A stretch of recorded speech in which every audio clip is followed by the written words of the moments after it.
আচারটা কিন্তু পারফেক্টভাবে হয়েছে। আচারটা কতটা পারফেক্ট হয়েছে দেখুন। নমস্কার বন্ধুরা, আমি দেবযানী, আপনাদের চ্যানেল দেবযানী রান্নাঘরের ভিলেজ ফুডে আপনাদের সবাইকেই স্বাগত জানাই। আমের সিজন চলেই এসছে, বেশ অনেক দিন ধরে চলে এসছে আমের সিজন। আর আমের সিজন চলে এসছে মানেই কিন্তু আচার খেতে ভীষণ ইচ্ছে করে। এখন বাজারে বেশ বড় বড় সাইজের সুন্দর সুন্দর সাইজের কাঁচা আম উঠে গেছে। আর আমের দামটা এখন খুব একটা বেশিও নয়, আগে একটু বেশি ছিল, এখন পরিমাণটা অনেকটা কমে এসছে দামটা। তো সেক্ষেত্রে আজকে আম দিয়ে ইনস্ট্যান্ট আচার বানাবো, কোনো রকম রোদে দেওয়ার ঝামেলা ছাড়াই কিন্তু আমের আচার বানাবো। সম্পূর্ণ আচারের রেসিপিটা দেখতে থাকুন, কোথাও একটু স্কিপ করবেন না। অনেক সময় রোদে দিয়ে এত ঝামেলা হয় না আমের আচার বানাতে গিয়ে, মনটা চায়ই না যে আমের আচার বানানো হোক, কিন্তু এখানে একদম ঝামেলা ছাড়াই, রোদে দেওয়ার ঝামেলা ছাড়াই কিন্তু আচার বানাবো। চলুন। 5-6টা আম কিন্তু বাজার থেকে তোমাদের দাদাভাই কিনে এনেছিল আমের আচার বানানোর জন্য, কিন্তু বাড়িতে আমের চাটনি খাওয়ার এতটাই ইচ্ছে হচ্ছিল, 2-3টে কিন্তু আমের চাটনি বানিয়ে খাওয়া হয়ে গেছে। দুটোই পড়ে রয়েছে, এবার ওই দুটো দিয়েই কিন্তু আচার বানাবো। আর আমের সাইজগুলো দেখুন। আর আজকে যে আমি আমের আচার বানাবো না, আমের এই খোসাগুলো ছাড়াবো না, তার জন্য আমটাকে ভালোভাবে ধুয়ে নেব। এগুলো কিন্তু কাটার পরে আর ধোবো না, কাটার আগে এই যে আমের এই যে গাটা খুব ভালোভাবে পরিষ্কার করে ধুয়ে নেব, একদম ঘষে ঘষে সুন্দরভাবে ধুয়ে নেব। তার একটাই কারণ, যেহেতু আমের আমি খোসাটা ছাড়াবো না, তার জন্য এই যে বাইরের অংশটা সুন্দরভাবে ধুয়ে নেব। খুব ভালোভাবে ধোয়া হয়ে গেছে, এইবার গামলার জলটা ফেলে দেব। এখানে আমি একটা শুকনো গামছা নিয়েছি, আপনারা সুতির কোনো কাপড়ও নিতে পারেন। আমের গায়ে যেন একটুও জল লেগে না থাকে, ধোয়া হয়ে যাওয়ার পর গায়ে বেশ কিছুটা জল লেগে থাকে, গা থেকে একদম জলটা খুব সুন্দরভাবে মুছে নিয়েছি। দেখুন, একদম একটুও জল যাতে না থাকে।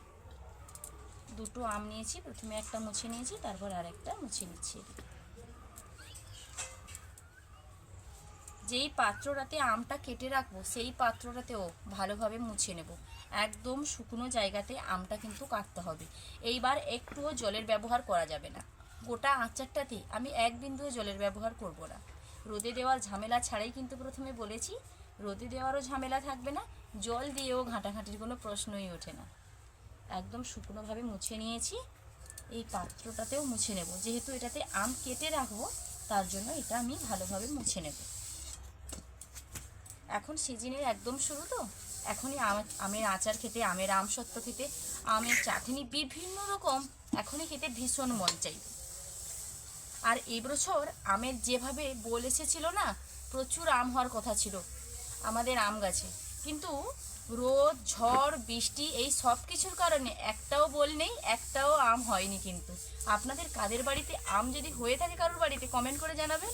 আর যদি কারোর বাড়িতে আম না হয়ে আমার আম গাছের মতন এরকমই সমস্যা হয়ে সমস্ত আমের বকুল ঝরে গেছে, আপনারাও কমেন্ট করে জানাবেন। এবছর কিন্তু এই রকমই সংকট দেখা দিয়েছে, আম গাছে একটাও আম নেই। ছোট ছোট আমগুলো যে কুড়িয়ে লবণ দিয়ে খাবো, সেটা আর হবে না। অন্যান্য বছর তবু হয়েছিল, এবছর তো একদমই আর হবে না। আসুন আমগুলোকে কেটে নিই। আর এই আমের আচার বানানোর জন্য আমগুলোকে কিভাবে কাটতে হবে সেটাও আমি আপনাদের ভালোভাবে দেখিয়ে দিই। আমের এই যে মুখটা দেখুন, এটাতে কিন্তু আঠা থাকে, তার জন্য এটা আমি একটুখানি কেটেই কিন্তু বাদ দিয়ে দিচ্ছি। এই দেখুন, এই অংশটাতে আঠা থাকে বলে কেটে বাদ দিয়ে দিলাম। এইবার মাঝ বরাবর কেটে দেব। খুব একটা আঁঠি কিন্তু হয়নি, তবে এইরকম আমের আচার বানানোর জন্য আমের যেই বীজটা একটু বেশ ভালোভাবে পরিপক্ক হওয়া কিন্তু দরকার। এই রকম আম নিয়ে কিন্তু আমের আচারটা বানাতে হবে। খুব বেশি নরম আম দিয়ে আমের আচার বানালে কিন্তু চলবে না। আমের বীজটা দেখেছেন তো, এইরকম। আর এই যে সাদা সাদা অংশটা, এটাকে কিন্তু ফেলে দিতে হবে এরকমভাবে চেঁচে। এইবার আমটাকে মাঝ বরাবর কেটে নেব, আর এইটাকে আমি 3 পিস করব, এরকমভাবেই পিসটা করব। এটা একটুখানি বড় হয়ে গেল।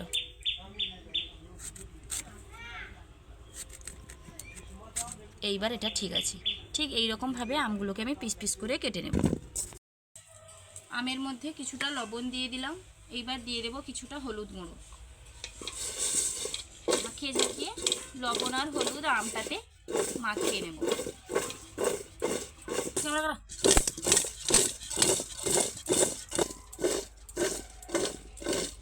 ঝাঁকিয়ে এদিকে লবণ আর হলুদটা ভালোভাবে মেখে নিয়েছি। এইবার এই পাত্রে আপনি কিছু সময় রেখে দিতে পারেন, আধা ঘন্টার মতো। না হলে অন্য যে কোনো থালা বলুন কিংবা ফোঁটা ফোঁটা ঝুড়ি বলুন, সেই রকম ফোঁটা ফোঁটা, বিশেষ করে ফোঁটা ফোঁটা ঝুড়িতে রাখলে অনেকটাই ভালো হয়। এই পাত্র থেকে চেঞ্জ করে কোনো একটা ফোঁটা ফোঁটা ঝুড়িতে রেখে আধা ঘন্টা এমনি নর্মাল জায়গাতেই আপনারা রেখে দেবেন, আর ততক্ষণে মশলাগুলো প্রস্তুত করে নেবেন। উনুন ধরিয়ে নিয়েছি, কড়াইটা বসিয়ে দিলাম। আচারের জন্য আমি যা যা মশলা নিয়েছি, প্রথমেই ঝালের জন্য শুকনো লঙ্কা রয়েছে, এদিকে একটুখানি মেথি রয়েছে, দেখুন যেহেতু আমের পরিমাণ কম তাই অল্প অল্প। এখানে পানমৌরি রয়েছে, আর এখানে ফোড়নের দেওয়ার জন্য ফোড়ন রয়েছে, আর এই ফোড়নের মধ্যেই কিন্তু ধনিয়া রয়েছে, তার জন্য এক্সট্রা আর ধনিয়া নিইনি, একটুখানি সামান্য পরিমাণে নিয়েছি। আর এখানে জোয়ান, কালো জিরে একসঙ্গে রয়েছে। প্রথমেই দিয়ে দেবো শুকনো লঙ্কা। শুকনো লঙ্কাগুলোকে একটু ভাজা ভাজা হলে পরে তুলে নেব, তারপর গোটা মশলাগুলোকে ভেজে নেব। লঙ্কাটা কিন্তু ভাজা ভাজা হয়ে গেছে, আর লঙ্কা ভাজা হলে বেশ কাশি হয়, সেরকমই হচ্ছে। আর উনুনটা একটু বেশি জ্বলে গেছিলো বলে না, আমি কড়াইটা নিচে নামিয়ে নিয়েছি। লঙ্কাটাকে তুলে নিচ্ছি। প্রথমে দিয়ে দেবো মেথি। মেথিটা একটু ভাজা ভাজা হয়ে যাক, তারপরে দিয়ে দেবো পানমৌরি। মশলার পরিমাণ আমি এখানে কম নিয়েছি, কারণ আপনারা তো প্রথম থেকেই দেখছেন আর জানেন যে আমার এখানে দুটোই আম রয়েছে, 500 গ্রাম মতো আম রয়েছে, তো সে জায়গায় বেশি মশলা দিলে পরে খুব একটা ভালো লাগবে না। দিয়ে দিলাম পানমৌরি, কয়েকটা ধনিয়া। খুব বেশি আঁচ না দিয়ে হালকা আঁচে এগুলোকে একটুখানি ভেজে নেব।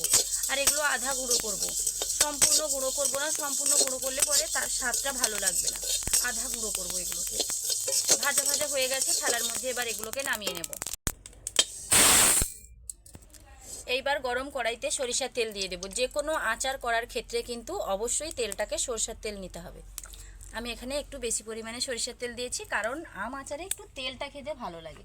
যখনই আলু মাখা ডাল হবে কিংবা আলু মাখা ভাত হবে না, আম আচারের তেলটা দিয়ে খেতে ভীষণ ভালো লাগে।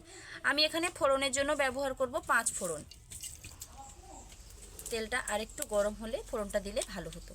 আর এখানে কালো জিরে আর জোয়ান আমার একসঙ্গে মেশানো রয়েছে। কালো জিরে জোয়ান একসঙ্গে যে মেশানো রয়েছে, সেগুলো এখন ফোড়নেই দিয়ে দেব।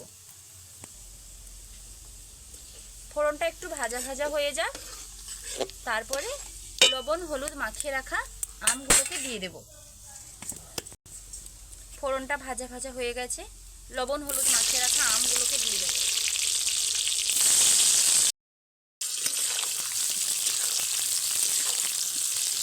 একবার দুবার নেড়ে নিয়েছি।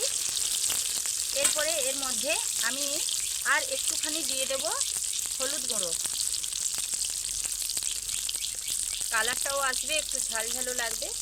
লঙ্কার গুঁড়ো, মূলত কালারটা আসার জন্য লঙ্কার গুঁড়োটা দিলাম। লবণ আমি দিয়ে দিয়েছি। এইবার এটাকে এই রকমভাবে নাড়তে থাকবো।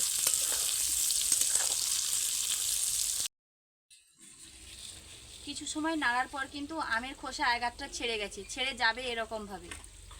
এইবার দিয়ে দেবো চিনি, একটু মিষ্টি স্বাদ লাগার জন্য। যদি আপনারা শুধুমাত্র টক ঝাল আচার খেতে চান, চিনির কোনো প্রয়োজন নেই। যদি সঙ্গে একটু মিষ্টি খেতে চান, একটু খেতে চাইলে অল্প চিনি, একটু বেশি পরিমাণে যদি মিষ্টি খেতে চান তাহলে একটু বেশি পরিমাণে চিনি দেবেন। আমি এখানে বেশ একটু মিষ্টি মিষ্টি লাগার জন্য কিন্তু চিনি দিয়ে দিচ্ছি। আবারও কিন্তু নাড়তে থাকবো। চিনিটা গলে যাওয়ার জন্য সময় দেবো। চিনিটা গলে গেলে পর কিন্তু আচারটা একদম 90% মতন হয়ে আসবে।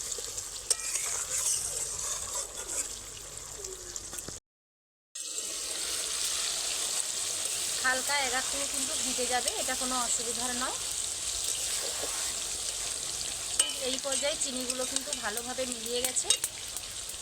এখন আমি দিয়ে দেব যে লঙ্কাগুলো ভেজে রেখেছিলাম, সেই লঙ্কাকে আধা গুঁড়ো করেছি।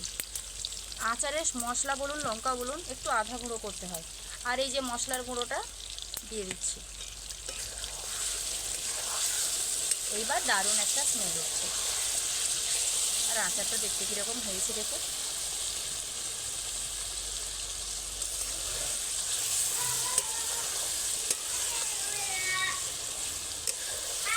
এইবার এটাকে নামিয়ে নেব। আচারটা তো নামিয়ে নিয়েছি। এইবার এটা ঠান্ডা হওয়ার জন্য কিন্তু বেশ কিছুটা সময় দিতে হবে। আর হ্যাঁ, অনেকেরই মনে হতে পারে যে রোদে দেওয়ার ঝামেলা ছাড়া আচার বানাচ্ছে দিদিভাই, তবে এই আচার কয়দিন পর্যন্ত রাখতে পারবো। আপনারা এই আচার 5 থেকে 6 মাস ধরে স্টোর করেও খেতে পারবেন। রোদে দেওয়ার ঝামেলা ছাড়া হলেও এই আচার কখনোই নষ্ট হবে না। আপনারা বাড়িতে এরকমভাবে আচার বানাবেন, কারণ রোদে দিয়ে একবার আমকে কাটলাম, রোদে দিলাম, তারপর আচার বানাতে গেলে না একটা ঝামেলার ব্যাপার মনে হয়, আর আচার বানাতেই ইচ্ছে করে না। কিন্তু যখন রোদে না দিয়ে ইনস্ট্যান্ট এরকমভাবে আচার বানানোর পদ্ধতি আপনারা জেনে নেবেন, তখন কিন্তু আচার বানানোটার কোনো আর ঝামেলার লাগবে না। এই আচারটা ঠান্ডা হয়ে গেলে আমি একটা কাঁচের বয়ামে ভরে কিন্তু স্টোর করে রেখে রেখে খাবো। তবে হ্যাঁ, আমি এখানে 2টো আমের বানিয়েছি, আপনারা কম বেশি পরিমাণে আম নিয়ে কিন্তু বানিয়ে নিতে পারেন। রোদে দেওয়ার ঝামেলা ছাড়া আমার আমের আচারের রেসিপি আপনাদের কীরকম লাগলো লাইক কমেন্ট ও শেয়ার করে জানাতে ভুলবেন না। এরকম আরও বিভিন্ন ধরনের রেসিপি পাওয়ার জন্য আমার চ্যানেলটি সাবস্ক্রাইব করে আমার পাশে থাকবেন। দেখা হচ্ছে আবার নতুন কোনো রেসিপি নিয়ে। ততক্ষণে সুস্থ থাকুন, ভালো থাকুন। ভিডিওটা এখানেই শেষ করছি। টাটা।